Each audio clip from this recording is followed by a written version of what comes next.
Good evening, this is Nick Inman from VolumeProfileTrader.com on Wednesday, February 8th. And this video we're going to do a pretty broad-based theme, and we're going to cover the indexes, some currencies, and some metals, other commodities. So looking at the S&P, it continues its drift higher, made a new high today. Still think the potential for a pullback is likely, or at least a pause in the rally where it can trade sideways. And the reason why is because you look at some currencies, and we'll just cover them right now. The euro, which has been a great barometer for direction of equities, it's really coming up to a huge high volume area. This 133 level or so, up to 138. That's a big patch of volume, and if anyone's long the euro from those levels, I'm sure they'd love to unload some euro at those levels, which means euros will have some pressure. And I see this 134.48 level, the point of control. That's probably where you're going to see a lot of the selling pressure happen. So that's just something to look out for. It does still look like there's some upside in the euro, and if that's the case, then the markets will probably continue to rise.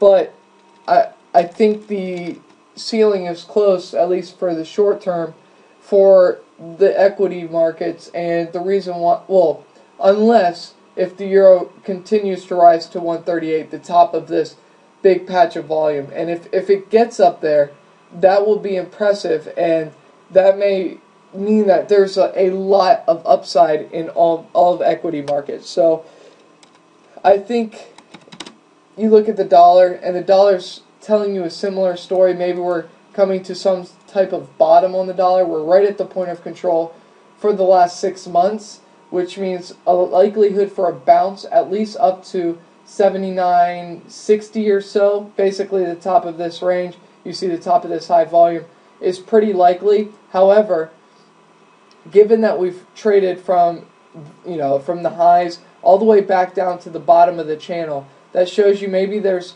some weakness in the dollar. However, last time it did do something like that, it was a great buying opportunity for the dollar. So it could be a similar circumstance, and it would just lead to a market sell-off.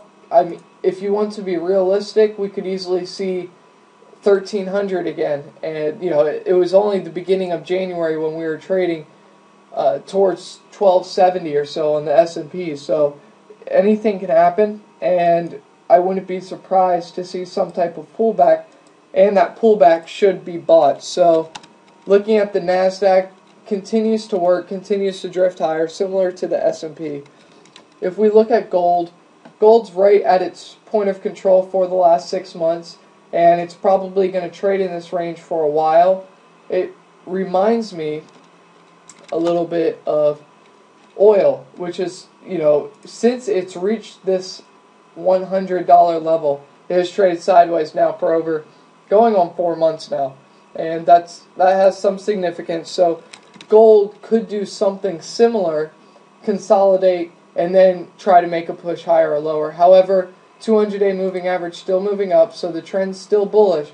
And on any pullback to, call it 1675 or so, if we do get a pullback to those levels, that's where you want to look to really take a longer term view on gold, at least a push up towards 1850. Now with that said, it could be the potential for some type of rollover, considering we're at the point of control. We usually get the strongest move or the biggest move at point of control levels. So we could have a nice move. Say if we consolidate sideways for a month and then break out to the upside, that's an all clear for a test of 1850. And if that's the case, then watch out, because we may go and test the highs and make new highs on gold. Silver, got rid of all the lines. It's really at the top end of its range.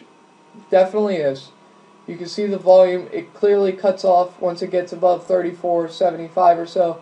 200-day moving average, it's like a lid on current prices. But if we do break above that, there's no volume until we get up towards 39 or 40. So that's a pretty good deal. Also, on any pullback, you would want to see if buyers are at the $32 level, the point of control. If that's the case, you want to go along with them, I think, with a potential for a breakout to the upside. So silver definitely could be at a topping point, but stay focused on the potential of a move basically out of this $34 to $29 range. That's what you're looking for. You're looking for a breakout outside of that level, and usually it comes with one last test of the point of control. I'm not saying that it's gonna do this, but what I'm saying is this is a bounce at the point of control is a pretty low risk bet that you're gonna see. You're gonna go from 32 back up to 34 or 35 on silver. So that's just something to be aware of. Energy ETF XLE, it's breaking out from its point of control, $71. Once we got above that, we've had a nice push higher. We want to see this thing continue, get up, call it to $75, $76, and then you want to see a pullback of the breakout, and you want to see buyers lurking around there and bring it back up. So that's just something you want to look for on energy. Financials continues its ride higher. It's hard to say that there's any reason to look to sell financials. However, if I zoom in, if we start breaking below this recent 4-day range, maybe that's a time to look to take profits. However, it doesn't look like this move is over. There's no reason to think that. So as far as financials are concerned, if you're long, you're in the right place. Retail, I haven't really covered retail, but it kind of looks like the XLE in terms of point of control at the top of the range, and then a breakout. Point of control is at the top out of the top of the range. This is what we want to see on XLE, just a continuation. We want to see a full-fledged breakout, and we're getting that on retail. Metals and mining, definitely a laggard, although it almost looks like the XLE was. You kind of look at this 54.75 level, and you want to see, generally speaking, you want to see price stay above that level and then make a test, a breakout. You see this 200-day moving average moving down. I'd be less concerned with that and more focused on what price is reacting to when it's sub $55. So that's just something to be aware of. Also, short-term trend, as far as like the last 3 months, it's definitely up. The blue line is a great indicator. It's a whole moving average of trend. And combine that with the 50-day moving average, Donchian channel starting to ratchet up some. So XME, it looks poised. Materials, funny, it kind of looks like the XLE in retail. Point of control at the top end of the range, a breakout. It's starting to consolidate. Let me zoom in so you can see. Since the beginning of the year, what have we had? We've had a nice run up, but what if we really had the last week or so? Really, we've had sideways prices. And you could even make the argument that the range for the last, call it, 8 days has been above $37 or so. And that means we've been in a $1 range for almost 2 weeks, and that means that we're going to have a move from this $37 to $38 range, and it's going to be either up or down. If it's down, you want to buy the weakness, and if it's up, you want to continue to hold. So I think it's pretty simple what you're looking for. XLK, this one's a no-brainer. You just can continue to ride technology higher. Apple, new all-time high. IBM looks like it's going to break out. Microsoft continues its ride higher. Intel looks like it's going to make another push higher. Cisco announced earnings after hours. The tech's going higher, and there's really no other way to put it. So we'll cover a few names really quick. ConocoPhillips, close to the top of the channel, but you think of XLE, you want to see some type of breakout. So that's just something to be aware of. Halliburton continues to trade sideways, so there's really nothing to say there. Cardtronics took a little breather today. flat on the day. You want to see this thing continue its push higher. If we start to struggle here and roll over, then maybe it's time to take some profits, which frustrating, but there's always that possibility. So it's just something that you have to look out for. Riverbed taking a breather today. Beautiful move off this huge high volume area. Nice pop to the upside. So EMC continues to work. Ford at the top end of the range, not really doing much, but this is something, if it gets back down to $12, you definitely want to be all over and buying. Sprint, do not take your eye off this. A nice bounce today, intraday tail. It opened $2.43. Let's see, opened $2.43. Its low was $2.27, and it closed $2.41. So that's a pretty impressive turnaround intraday, and it's off the point of control. So that's just something to be aware of. You're looking for a move up towards 290 or so on Sprint. Chesapeake, point of control is kind of the ceiling right now for Chesapeake, which is really frustrating, but I like the fact that it's been trading kind of sideways rather than down. It's been trading down, but we don't have, it's almost like we have a double bottom here, and if we get any type of higher low and basically a push above these recent highs, it could really spur some buying into Chesapeake. We could easily see $24. We should see that without a problem. But you really want to look up towards $25.50 or so for a potential target on Chesapeake. Under Armour had a little bit of selling pressure against the value area high today. Almost got there to the penny. But ultimately, you're looking at this 200-day moving average, this point of control. You have huge volume from 77 down to 72. That's just something to be aware of, and you want to trade off of those levels. Las Vegas Sands continues to work. Don't sell this. If anything, accumulate on weakness.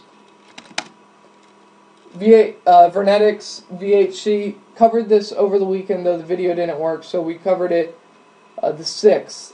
And this continues to work higher. You see you have good volume, 2250 or so. That's where the volume really starts, and from there below, it's good support. So as long as we stay above those levels, we should go and test $29, $30, which is still a decent move from these levels. A couple more names. Visa came out with earnings tonight. They crushed it. They're trading 112 or so after hours, something to be aware of. American Express consolidating, will probably get a boost from Visa. Likewise, MasterCard, which continues to work. So a lot of things continue to work, and it's being prudent to stay long this market. One name that I've kind of forgot about is Terra Nitrogen, but really the point is that the market continues to work, and if you're in the right names, it's something that, you know, it makes sense that you're long some stock as long as your risk is defined. So overall, you want to be long this market, but you want to realize that the potential for a pullback is always there. However, do you want to be a buyer on the pullback? And I think the answer is yes. I still think there's legs to this market. Still think funds are underinvested in. They would love to get involved on any pullback. So that's really something that you're looking out for.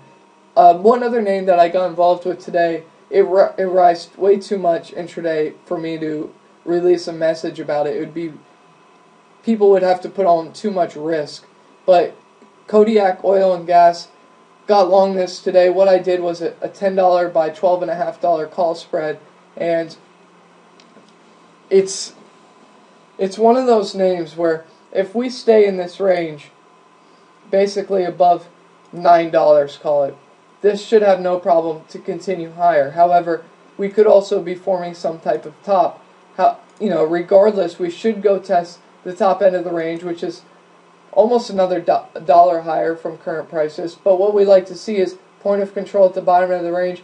That means we can easily define our risk in an uptrend with the heaviest volume price below us. That's what we want to see as buyers. So anyways, hope this helps. Market, watch the euro. That should be a key tell. See if the dollar catches a bid. If so, you may want to lighten up on stock. If the dollar is going higher and you own a lot of stock, don't you want to maybe convert some stock to cash since dollars will start, to perform better?